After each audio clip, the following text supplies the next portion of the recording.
Hi, this is Laurie Mangold, and this is a skill builder video on using the folded corner ruler.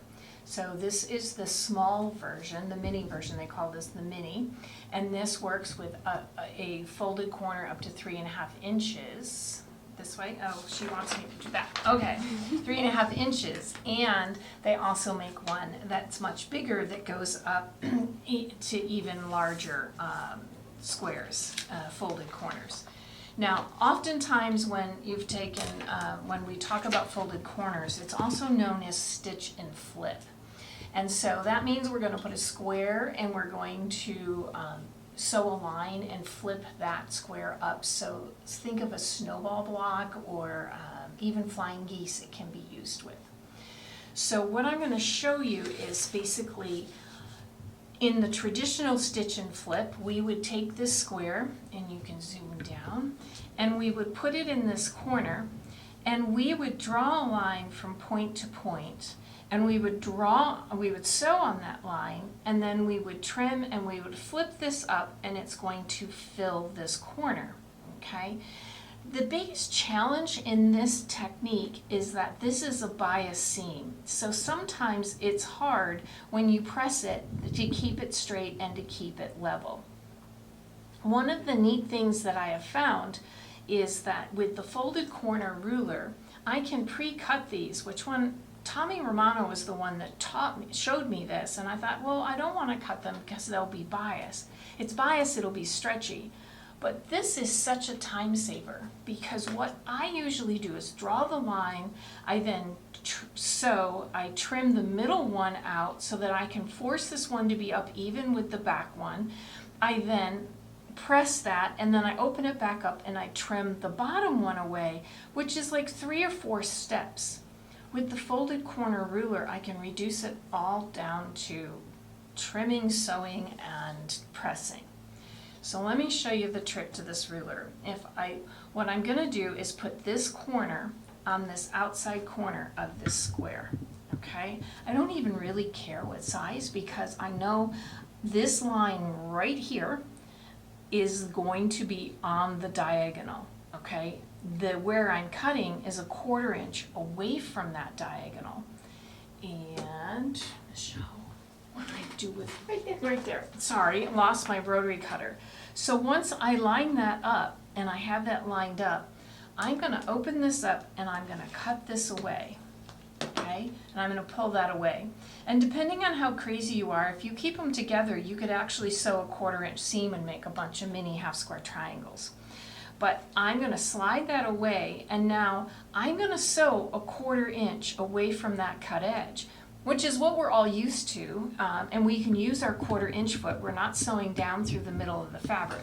You do want to be careful not to stretch it, and then I'm going to put this down and I'll show you when I get it sewn.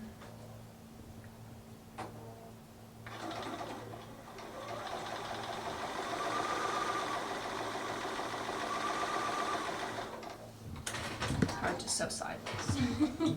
Okay. And so there I have now sewn that seam. So I basically pre-trimmed my 2 pieces off. Now to press this, I'm going to flip this up and I'm going to press. But one of the things that frustrates some people is you press it and you don't think, how do you know if it's straight or square? So I found this little trick that I do, and I have a piece here cut the size of this. And so I line this down up underneath like this, and then over here. Then I push this up and make it match the corner, and now I know exactly how to press. So, and I know it's square because I've lined it up with the piece of fabric underneath, okay? So that way I know they're the right side and they're square. Now I'm going to take my next one and I'm going to turn this on its side because you want to make sure you trim the right thing off because it's, you could easily line up the ruler and go, wait a minute, I can't trim there.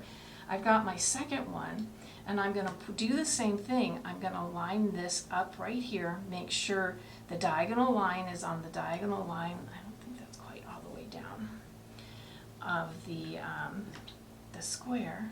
That's better. once I have it lined up the way I want, again, I'm going to pre-cut that off. Now I like to sew a scant 1/4 inch so that I have just that little bit of extra play, so that when I line it on that fabric underneath, that I am able to make sure I have it good and square.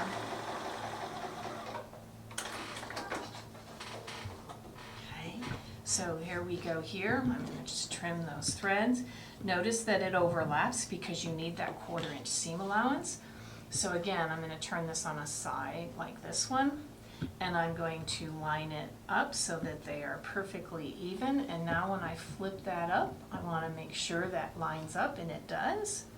I don't have to do any manipulation on it.